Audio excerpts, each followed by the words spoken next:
besar lebih dari 3-4 kali dalam satu hari. Konsistensi feses tersebut ialah cair dan berwarna hijau ditambah lendir berdarah dan bisa juga hanya lendir dalam 24 jam. Ada dua hal penting atau kriteria penting dalam BAB, yaitu cair dan sering.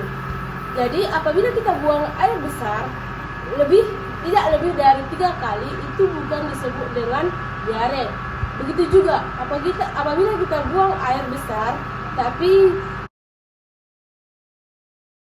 sekali dalam satu hari dengan feses cair, itu juga bukan disebut dengan diare. Secara umumnya, pengertian diare adalah inflamasi yang terjadi pada mukosa lambung dan usus halus yang menimbulkan muntah-muntah yang mengakibatkan dehidrasi dan kehilangan cairan dan elektrolit.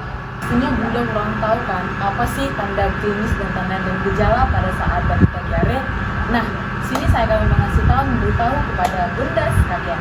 Baik, tanda dan gejala klinisnya itu yaitu bayi seperti gelisah, mual, suhu naik, dan si balita itu merasa tidak selera makan atau tidak nafsu makan sama sekali, itu bisa dikatakan diare. Nah, diare ini atau berupa tinja, yaitu bisa berupa lendir atau darah. Nah, di mana tinja atau kotoran pada si balita ini bisa tergabung dengan empedu pada tubuh si balita.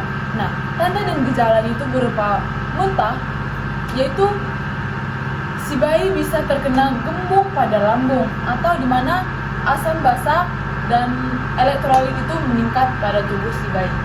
Terima kasih. Bunda di sini mengatasi diare pada balita, yaitu usia 1 tahun. Bunda dapat memberikan ASI. Kandungan nutrisi dalam ASI dapat menggantikan cairan yang hilang saat si balita mengalami diare. Antibodi yang mampu melawan virus penyebab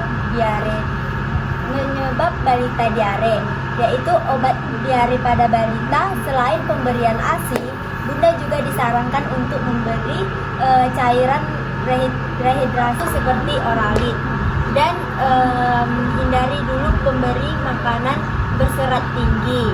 Dan cara mengatasi diare itu jika balita 12 bulan, jangan dulu dikasih minuman seperti jus, yaitu Bunda bisa mengasih makanan kepada balita tersebut seperti bubur, kentang, ubi, dan telur matang. Bunda harus tahu pencegahan diare pada balita. Yang pertama itu, pastikan kebersihan botol susu dan peralatan bayi itu terjaga. Selalu cuci tangan setelah mengganti popok bayi dan sebelum menyiapkan makanan pada si bayi. Nah, simpan susu formula pada kedap udara dan steril. Dan untuk mencegah kontaminasi pada bayi empasi, yaitu perkenalkan aneka jenis makanan satu persatu. Apakah lihat reaksi alergi pada bayi, apakah dia diare. Nah, perhatikan juga pada ibu yang saat menyusui. Ibu yang mengonsumsi obat-obatan atau makan makanan. Nah, pastikan berkonsultasi kepada dokter terlebih dahulu sebelum minum obat atau selama menyusui kepada si balita. Terima kasih.